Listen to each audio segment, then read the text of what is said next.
Today we're going to be discussing the 3 L's: longitude, latitude, and location. Let's start out with just longitude and latitude though.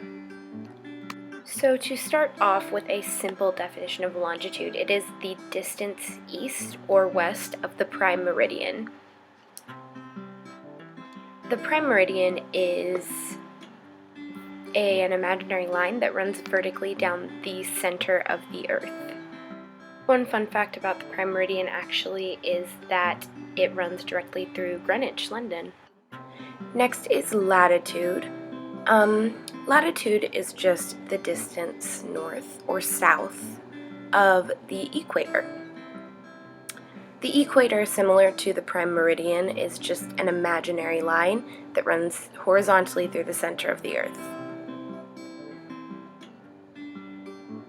One cool way to remember the difference between longitude and latitude is just to think of latitude as the horizontal rungs of a ladder. So latitude, ladder, kind of similar sounding. So we use longitude and latitude just to describe the specific locations of various cities and places on the globe. Just so that we can know their exact spot. At this point, you might be wondering why it's important to learn about longitude and latitude. So a couple of instances where you might see longitude and latitude being used out in the real world are by meteorologists chasing a hurricane, or perhaps by troops in the military. It's just very important in any sort of situation where you're navigating. One last thing that's really important to remember when writing longitude and latitude is that you put latitude first and not longitude. So when you're writing them, you're either going to have north or south as your first number, and then you're going to have east or west as your second.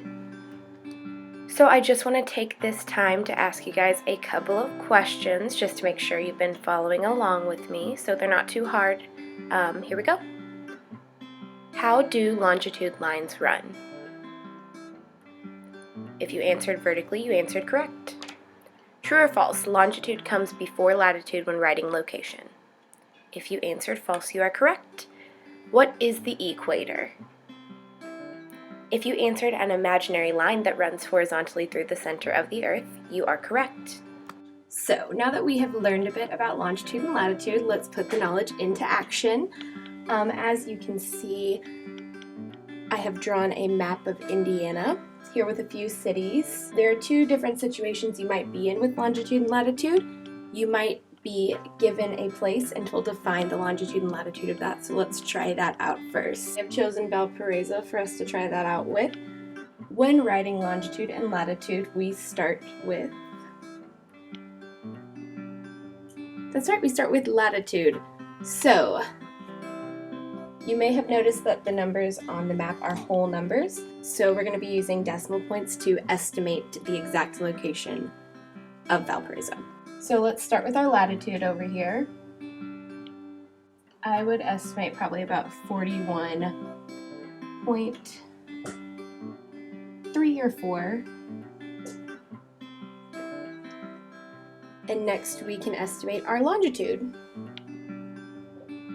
So Valparaiso is between 88 degrees and 87 degrees. I would say probably about 81 or 87.1 degrees.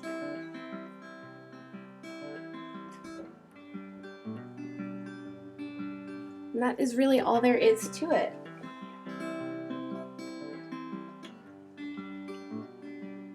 So next I would like you guys to try and find the coordinates for Evansville. So I'd say if you got anywhere between 37.9 and 38 degrees north for your latitude, that would be correct. And if you got anywhere between 87.5 and 87.6 degrees for your longitude, I would take that as well.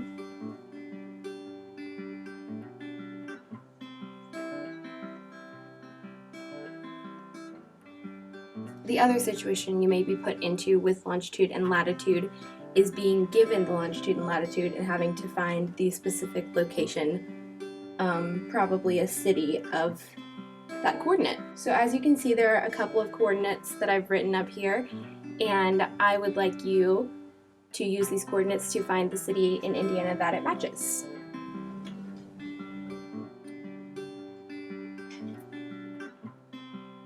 Awesome! So now that we've learned how to use longitude and latitude, let's move on to our final L. So that final L is location. Let's bring that back in. The definition of location is a particular place or position, and there are a couple of different ways to use location. We have relative location and absolute location. So absolute location is a place's exact location on Earth. So we could use longitude and latitude to describe that, or an address perhaps. And relative location is a description of how a place is related to other places. So, for example, 40 miles southwest, or up the road and around the corner, or 3 blocks over. Just descriptions of a place in comparison to another place. So now I'm going to ask just a couple more questions to make sure you've been paying attention. What are the two kinds of location? If you said absolute and relative, you are correct. 4 blocks east is a way of describing blank location.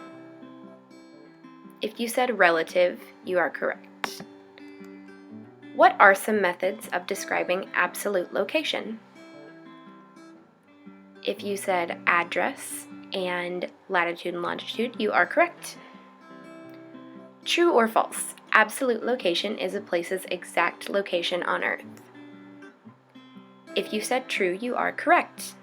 So absolute and relative location can be a little bit hard to understand at first, but with a little practice it gets easier. So if we think about the word absolute, it sounds very final. Some other words that mean the same thing as absolute are universal or independent. The absolute location of something is fixed, meaning it won't change depending on any situation that it's in. For instance, earlier we found the longitude and latitude of Valparaiso. The longitude and latitude of Valparaiso won't suddenly change tomorrow, and the same goes for all of these cities. Their longitude and latitude is fixed, meaning it will not change.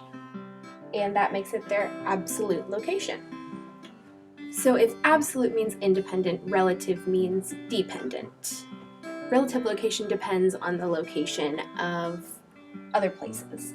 Let me be a little bit more specific. So if we look at our map, Indianapolis is south of Fort Wayne. However, if we start at the bottom with coordinate, Indianapolis is north of that. Its location changes depending on where your starting point is.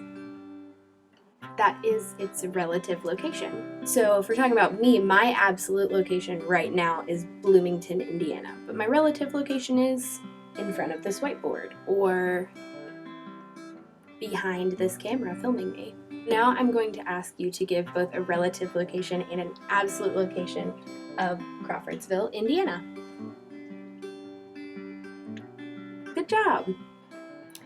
So for your assignment for this lesson, I'd like you guys to create a commercial. I want you to choose one of the countries we discussed last class and include its capital city, the longitude and latitude of its capital city, and an example of absolute and relative location.